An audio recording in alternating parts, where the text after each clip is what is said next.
मोदी सरकार 3.0 ने इस बार अपना बजट पेश कर दिया है और वित्त मंत्री निर्मला सीतारमण ने संसद में बजट पेश किया। इस बजट में खास तौर पे युवाओं, किसान और उसके साथ साथ गरीब और महिलाओं पर विशेष रूप से फोकस करने की बात बार बार दोहराई गई है। और सबसे बड़ी बात कि युवाओं को लेकर के कई अहम घोषणाएं भी हुई हैं। स्टार्टअप सेक्टर को लेकर के कई अहम ऐलान वित्त मंत्री निर्मला सीतारमण ने किए। उसमें सबसे बड़ा ऐलान एंजल टैक्स को हटाने का था और इससे खास तौर पर स्टार्टअप सेक्टर को बहुत ज़्यादा बूम की उम्मीद है। मैं इस वक्त जयपुर के BTH यानी कि भामाशाह टेक्नो हब में मौजूद हूँ। ये एक ऐसा सेंटर है जहाँ पर कई सारे स्टार्टअप्स जो हैं वो फंक्शन करते हैं और उसी से जुड़े हुए लोग भी हमारे साथ हैं। उनसे बात करेंगे, जानने समझने की कोशिश करेंगे कि जो बजट आया है ये स्टार्टअप सेक्टर के लिए किस तरह से लाभदायक है या फिर वो कैसा मानते हैं इस बजट को। क्या नाम है आपका, क्या काम है आपका? मेरा नाम भुवन है और हमारा जो स्टार्टअप है वो लॉजिस्टिक्स इंडस्ट्री के अंदर है। तो जो ये बजट आया है इसके अंदर बहुत सारी मेन चीज़ें आई हैं, जैसे कि सबसे पहली चीज़ जो है एंजल टैक्स को हटा दिया गया है, जो मैं समझता हूँ कि बहुत अच्छा मूव है हमारे जैसे स्टार्टअप्स के लिए। जो हम फंडिंग रेज करते हैं तो उसके अंदर 30% एंजल टैक्स जो पहले था वो बहुत ही ज़्यादा नुकसान करता था हमें। दूसरी चीज़ क्या है कि जो इंफ्रास्ट्रक्चर के ऊपर जो स्पेंडिंग हो रही है, जैसे रोड इंफ्रास्ट्रक्चर है और रेलवे इंफ्रास्ट्रक्चर है, उसका हमें बहुत बेनिफिट मिलता है। इस बजट के अंदर भी ये सब प्रोविजंस डाले गए हैं, जहाँ पे रोड इंफ्रास्ट्रक्चर को बेहतर बनाना का बजट है। तो उससे हमारे लॉजिस्टिक सेक्टर को बहुत ज़्यादा बूस्ट मिलता है। प्लस हम क्या कहते हैं अपने प्रोडक्ट को बहुत टाइमली डिलीवर कर सकते हैं, टर्न अराउंड टाइम कम होता है, उसी से प्रोडक्ट की कॉस्ट भी कम होती है। तो लॉजिस्टिक सेक्टर जो है ये अपना क्या कहते हैं जो प्रोडक्ट के जो प्राइस है उसको कम करता है, प्लस प्रोडक्ट को वाइबल बनाता है कि हम इंटरनेशनल मार्केट में उनको शिप कर सकते हैं। तो आपको कैसा लगा स्टार्टअप के सेक्टर हिसाब से अगर देखें तो इस बजट को कितने अंक देना चाहेंगे आप आउट ऑफ 10? आउट ऑफ 10 अगर मैं देखूँ तो इस बजट को मैं स्टार्टअप के हिसाब से 7 देना चाहूँगा, 7 to 8 देना चाहूँगा। ठीक है, जहाँ पे कुछ एक दो स्कीम्स और हैं जहाँ पे एम्प्लॉयमेंट के ऊपर है, कुछ अप्रेंटिसशिप के ऊपर है, जहाँ पे हम एम्प्लॉयज़ के लिए जो है। तो ओवरऑल बैलेंस बजट है, अच्छा बजट बता रहे हैं। कुछ और भी लोग हैं। क्या नाम है आपका, किस सेक्टर में काम करते हैं आप? हाय सर, मेरा नाम केशव है एंड हम लोग कन्फेक्शनरी इंडस्ट्री में डील करते हैं।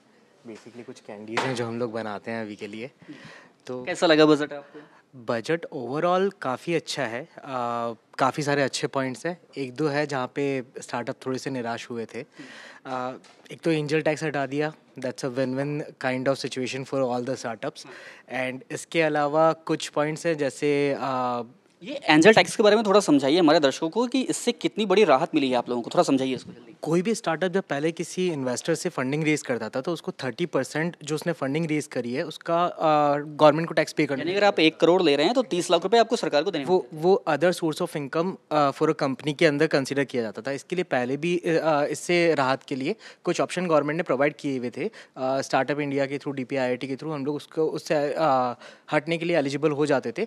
बट स्टिल काफ़ी सारे स्टार्टअप थे जो उसका फ़ायदा नहीं उठा पाते थे, तो उनको टैक्स पे करना पड़ता था। उसको बिल्कुल हटा दिया गया, तो ये काफ़ी अच्छी चीज़ है। इसके अलावा जो इंटर्नशिप के अंदर गवर्नमेंट ने हम लोग को सपोर्ट किया स्टार्टअप्स को कि कुछ फंड हम लोग देंगे, कुछ आप दो, तो हम लोग भी एक अच्छे इंटर्न हायर कर सकते हैं, उनको अच्छा पे स्केल दे सकते हैं। एम्प्लॉयमेंट के लिए उन्होंने काफ़ी अच्छा कर दिया है कि आप जब नए एम्प्लॉयमेंट जनरेट कर रहे हो तो कुछ फंड हम लोग दे रहे हैं, कुछ आप दो, तो उससे भी हम लोग को काफ़ी बेनिफिट मिला है एंड काफ़ी हेल्प मिली है हम लोग नए एम्प्लॉयज़ को। यानी कि आपके लिए ये बजट जो है वो काफ़ी सारी सौगातें लेकर आया, काफ़ी खुश नज़र आ रहे हैं आप बजट से। बिल्कुल बिल्कुल बिल्कुल सर, बस GST थोड़ा सा कम हो जाता तो मज़ा आ जाता। ठीक है, कुछ और भी मांगे हैं, जाहिर तौर पे मांगे तो रहेंगी ही। लेकिन स्टार्टअप सेक्टर के लिए सबसे बड़ी बात कि अब जो प्लेसमेंट है और उसके साथ साथ इंटर्नशिप का जो ऐलान किया है कि टॉप 500 कंपनीज में 5 करोड़ युवाओं को आगे आने वाले सालों में इंटर्नशिप मिलेगी। आपको लगता है कि स्टार्टअप के लिए ये जो एक इम्पॉर्टेंट फैक्टर है ह्यूमन रिसोर्स का, वो बहुत बड़े पैमाने पे सॉल्व हो पाएगा इससे? Of course, first of all, youth employment is going to be curbed by this, I think. And one of the thing is कि जो stipend मिलेगा new employees को will be provided by the government. So that's a very big scheme for the startups, I believe. और दूसरी बात कि आने वाले 2 साल में जब कोई भी स्टार्टअप को 3,000 रुपये पर मंथ एक्स्ट्रा मिलेगा अपने एम्प्लॉयज़ को पे करने के लिए, तो they will be able to hire better employees for the startups definitely. और ख़ास तौर पे अभी आप लोग जिस लेवल पे शुरुआत करते हैं, सबसे ज़्यादा ज़रूरत आप लोगों को किस चीज़ की होती है और उसको लेकर के आप इस बजट में क्या कुछ देखते हैं? सबसे ज़्यादा रिक्वायरमेंट हमें ह्यूमन रिसोर्स की ही होती है जो ये बजट एड्रेस करता है, तो that's one thing. And second thing is of course investor money which comes in. तो एंजल टैक्स हटाना is a very big step of government to promote startups, to help startups.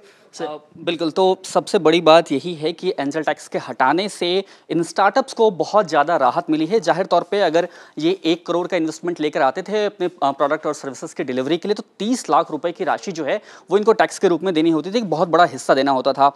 क्या नाम है आपका और किस सेक्टर में काम करते हैं आप? चिराग शर्मा नाम है सर मेरा। हम फाइनेंशियल मार्केट सेक्टर्स में काम करते हैं, स्टॉक मार्केट वगैरह के अंदर। और इस रिज़ल्ट के रिगार्डिंग अगर मैं बात करूं तो इस रिज़ल्ट में बहुत अच्छी चीज़ें भी आई हैं। फॉर एग्जांपल एंजल टैक्स वगैरह, ये चीज़ें अच्छी हैं। लेकिन अगर मैं फाइनेंशियल मार्केट में इन्वेस्टर और ट्रेडर्स के नज़रिए से देखूं तो ये जो शॉर्ट टर्म कैपिटल गेन को इंक्रीज़ करना और लॉन्ग टर्म कैपिटल गेन को इंक्रीज़ करना, ये कहीं ना कहीं एक फैक्टर मुझे ख़राब लगा इस बजट के अंदर।